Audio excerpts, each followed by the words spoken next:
We have another young Indian with us, part of the Voice of the Young segment. Hello, everyone. I'm happy to be with you once again. Today we have with us Gaurish Kumar Gupta. Let's listen to him. Over to you, Gaurish. So, good evening. First of all, good evening, sir, and good evening to all the viewers who are giving their precious time to us. So, a brief introduction about myself. Myself, Gaurish Kumar Gupta. I come from a small city from Madhya Pradesh, India, known as Satna, which is also known to be cement capital of India because there are several cement plants in Satna.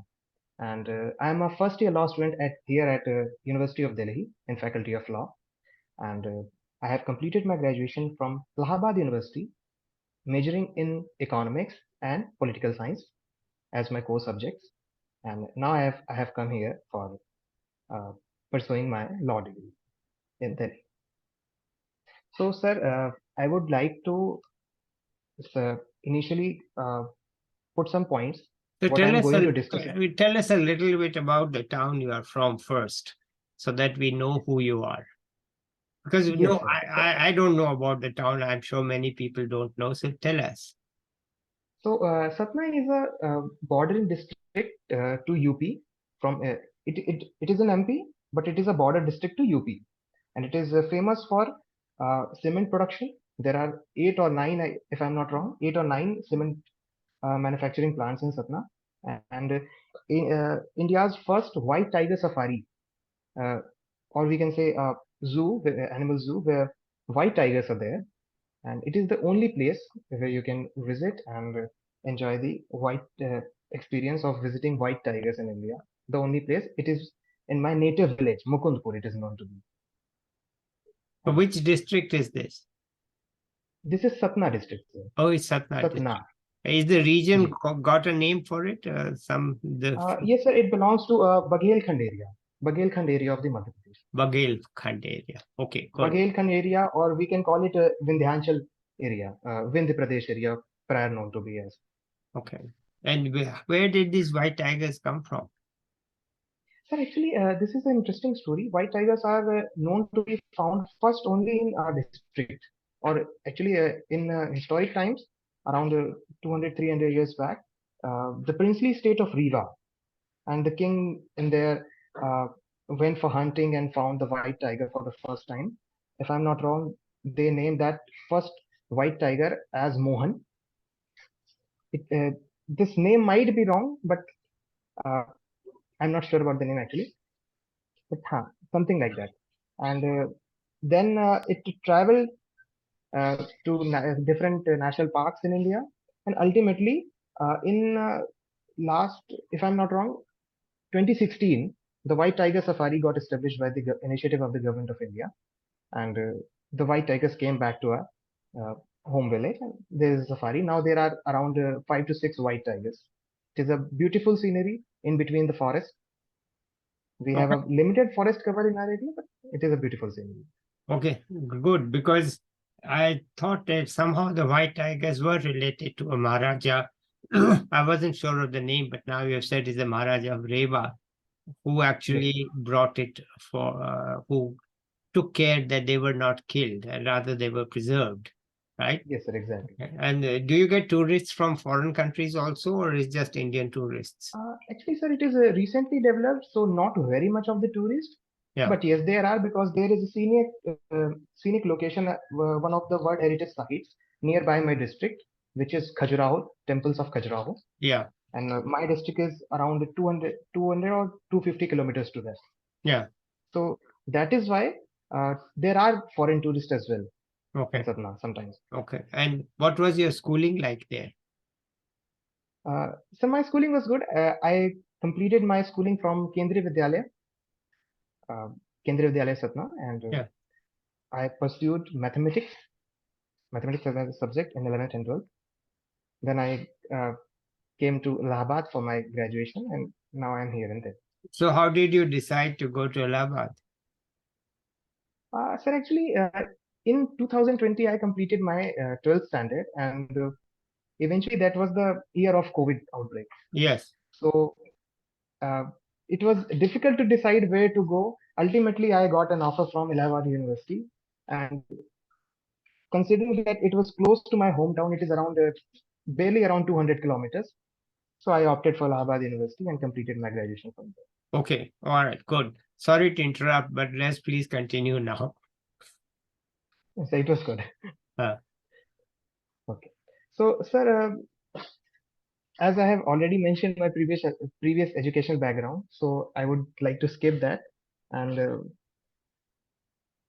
well, sir, I would like to speak about my inclination towards law and how I came to pursue this law degree. yeah, So, sir, uh, while I was in my graduation, I had two subjects, political science and economics, as my core subjects. Uh, I was deeply interested in economics, so I decided to pursue masters in economics. I started preparing and everything. Side by side, I was studying political science, which led me to my inclination towards law as well. And in this year, I appeared for both the entrances for MA Economics for Delhi School of Economics here in Delhi and for law.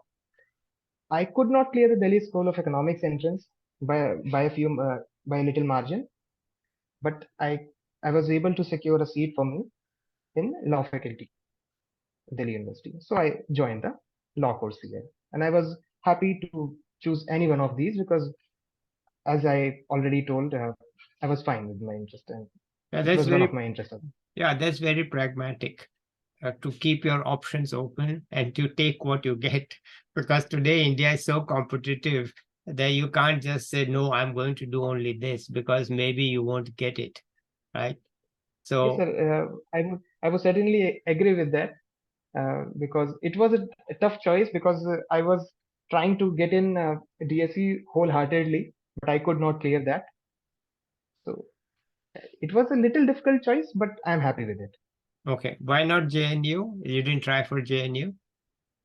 No, sir. I tried. I applied for the counseling in JNU, but the cutoffs for JNU were even higher than DSE this year due Okay, to some new pattern in the examination, that is a CUET entrance okay, exam. all right. Okay, good. So you chose law. Did anybody help you make that decision or you just decided yourself? Uh, it was mostly my own decision. Being I am actually a first generation law student in my family. They have actually my grandfather was a law student. He did not practice. He worked as a lecturer, but he was the one only in my family who studied law. After him, I am the first to pursuing law. Okay. So what are you, so what else do you want to tell us? Well, sir, actually, as I'm recently introduced to legal domain, I did not know much about it earlier. And after getting admission in University of Delhi, Faculty of Law, I realized that how competitive is it to make a career in law, and primarily in Delhi. And there are actually few questions which concern almost every law aspirant or law student, which are how to make a career and will they be able to make a successful career whether they should go for litigation or try for corporate law and anything else, or they should go for judiciary, or there is a new domain emerging nowadays, that is media law. There are several media agencies uh, informing about legal situations in India. So there is something you can say a bit of confusion and lack of awareness as well, because no one in school has studied law. No one knows about the legal domain. They come to experience later in life. So it is like that. So, sir, consider talking about the opportunities in the legal domain. Now, I would like to tell you that I came to know about. I recently attended a boot camp. There was a private firm, education consulting firm, reg- relating to legal education. I attended the boot camp, and I got to realize that there is a certain chance of expansion for the legal domain in India in upcoming years. And as we know, prior to this, uh, legal domain in India looked like only bunch of fishes in a pond, or if I would like to explain, for me, a lawyer was only a person who wears a black coat, goes to the court every day, works there, and comes back home. But now as I've started understanding the legal profession more and more, the emergence of the legal profession in the 21st century, where labor post LPG reforms is expanding, in my opinion, and or I can say I have come to know that. So I find such tremendous opportunity in the coming 2-3 decades for budding Indian lawyers to grow and to establish uh, their successful careers in legal field. And as we know the importance of legal domain in our country, as there are plethora of new businesses opening up and startups and everything. Even foreign law firms are now allowed in India for healthy competition and all. So it is interesting to be a lawyer now, and I find it amusing as well because there is a lot of opportunity coming towards us, and I would like to certainly grab on some of them. So, well, if I apologize, I missed my point actually. Yeah, go ahead. Yeah. So, sir, what I was discussing earlier with you, I recently came to know about that Government of India has passed Digital Data Protection Act 2023, uh, which is to, and I believe that data protection laws are something that comprise almost everything in the modern age, every company's business, because in today's startup world, every firm, every business, every enterprise is data driven. They are making their policy, their business decisions driven upon data. They are constantly collecting data from their consumers. So there is a need of compliance, and therefore the government have came up with these regulations. So there are tremendous opportunities for budding lawyers in India. I certainly believe so, and I would like to grab upon these opportunities. Yeah, data Well, is the new gold. no I, doubt, sir. Data I is the said new that gold, and with is the new gold, and true, true. who owns your data, what they can do with your data, that is a legal issue. Is there data yours or is it theirs? Who has the control of the data?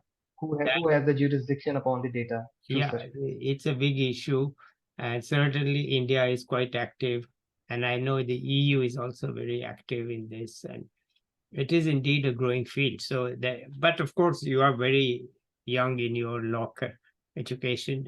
Yes, sir. Things I've change. just started my Yeah, it's legal just starting. education. Things change, but it's a good point. Okay, so let's continue. So, sir, considering these situations in country with the emerging economy and everything, uh, I find myself fortunate enough to be a part of this legal domain, and being an economics student as well. Uh, I have been interested in the development of the country, passionately interested. So I've been looking for career prospects for myself as well. I have ended up here in law faculty, but yeah, uh, Well, there's one career I can tell you about because I am involved in yes, it as an economist, and that is okay. utility regulation. We have tried What's that? regulation Okay, of the companies. regulations. Regulation. You have regulation of the power utilities, power companies. You have regulation of what we used to simply say telephones or but telecoms. You have regulators. I'm involved in that in the US in the regulation. And that's a Okay, big field as to what exactly is allowed. Right now, it's not a very much. I mean, try is quite active. Telephone Regulatory try. Authority. Yes, sir. Yes, it's Yes, quite sir. I active. know. The Try. utility, the power company regulators are by state, but they are also quite active. And so the regulation is one part of the intersection between law and economics that I'm familiar with. And I have been involved in it for a long time. though I'm not so active now. But I work with the lawyers. I'm just the economic person. So the law, so that's a field of regulation in which the economists are quite involved. And as you can see, there are cases in the United States now against the big companies like Google and Amazon that they are becoming monopolists. So we don't have yet such cases in India, but maybe one day we'll also have some such cases in India. So that's also a form of regulation. So, and then there's regulation of banks and other financial institutions. That's also, as you mentioned, compliance. So compliance in those sectors is also an issue for law firms. So indeed, the legal profession is going to expand in India, and there's competition, but there are increasing opportunities as I see it. Yes, sir, I do see these increasing opportunities. And as you have mentioned about Google and some big companies which are turning to be monopolies, if I'm not wrong, recently European Union fined Meta and Google and these companies for data protection and privacy uh, mishappenings or breaches in their organizations, Yes, they if did. I'm not wrong. Yes, you're right. That's why I said the EU is very active in data protection. Yes, sir. Yeah. Okay. What else do you want to tell us? How was life in Allahabad? I'm keen to hear your BA life. What was it like? You didn't tell us Sir, about it, it. sir, it was a little interesting. However, my first year was swept away in the COVID wave. I could not attend the college. Everything was online. But in later phase of my second year, I was there in Prayagraj, and it was an interesting experience because I was new in my college life, and I started studying political science and economics. Economics was the subject which I never had studied in my uh, schooling, or except if I may recall, I studied economics in ninth or 10th grades in social sciences, a little part of it. There we just only understand what is GDP and what are some basic concepts, nothing more than that. So it was interesting, it was learningful, and however, it had its demerits as well in Prayagraj because there is some there are opportunities lacking in Allahabad University nowadays. Earlier, it used to be very glorious, no doubt about it. And So so what's it was lacking? a mixed experience. What's lacking?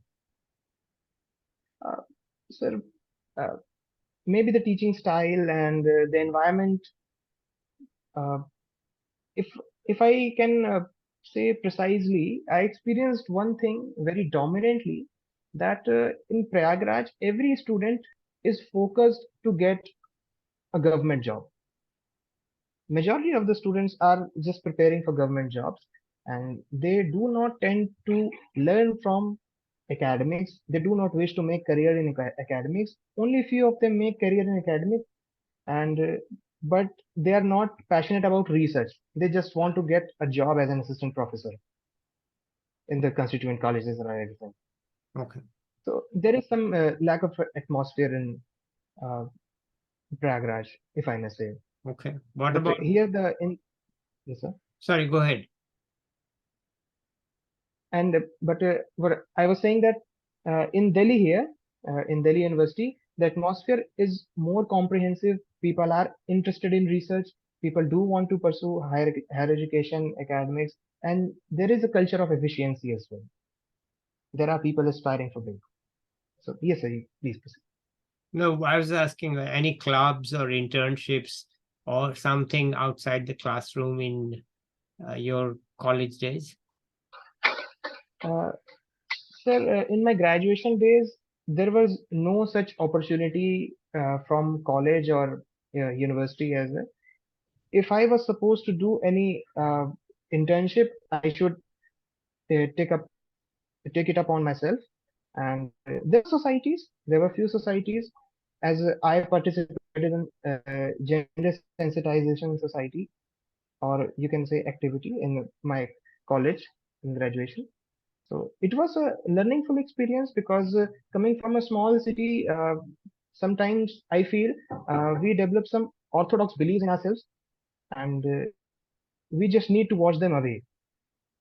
with time. So that part of me was improving, developing in those experiences. Yes, sir. Okay. Then now later I complete. Anything else you want to add? Uh, well, sir, I would like to listen to you. Oh, I mean, yeah. I find yourself very informative and very This experienced. is not my time to talk. It's time for you to talk and tell us what's on your mind. I talk too much anyway. I've decided to not talk here. So let's hear from you. But if you have a question for me, I'll answer it. Sir, I wanted to know how was your experience at Delhi University? I visited your LinkedIn profile. I got to realize that you are from Jaipur itself. How was your experience at Delhi University? Well, first of all, it was a different India. The India of the 1960s was very different from today's India. We were a poor country. We were food short. We were still dependent on imported food and charity given imported food. Today, we are food exporters. So it was a very different India. Technology was very different. Life was very different. Everything was very, very different than it is today. That's just because it was so long ago. I mean, like we had one telephone for all the students in the college hostel, and it hardly worked. Okay. So nobody had radios, or we could even find it difficult to have a pen that didn't leak. So writing Those are the exams, time with yeah, phones. we Yeah, used to write with pen, but the pens would all leak. And, it was different life. But having said that, the facilities were not there. Uh, First of all, the BA courses in Delhi, like in any university, even the case today, they are aimed at the average student in Delhi. Delhi admits so many people. And if you are correct. in a better college, then the courses are easy. So the courses actually were quite easy. And today, Delhi students that I talk to, they use their time to do internships because the courses are easy. And there are many internship possibilities in Delhi. So they are in co-curricular activities or doing internships and so on, right? The courses were easy, but it was a very nice atmosphere in the college. I came from Jaipur, so I found people from all over India in Delhi University, and that was a great experience. Even one of my close friends was from what's now called Meghalaya. He was Khasi tribal, never met anybody like that. So there were people from Kolkata, people from South India, so on. So it was a very good experience that way. So And that was it. we really enjoyed our lives. And then, of course, I did go to Delhi School of Economics, and that was very tough. The courses were very tough. Life was not that easy at all because, as you say, getting in is easy, but surviving it is tough. And suddenly the culture was that the courses were very tough. Of course, we had world-class faculty in the Delhi School of Economics, very, very famous and prominent people. Even Professor Manmohan Singh taught us international economics halfway till he got a job in the government. And the great man that he is, he said, listen, I will hold class at 8 a.m. I can't let you out. I can't give up on you. So please come at 8 o'clock, which was not normal time for classes, so that I can teach the course and go to office. So nobody knew he's going to become prime minister. And for me, going to class at 8 o'clock was a bit hard. So I think I didn't go.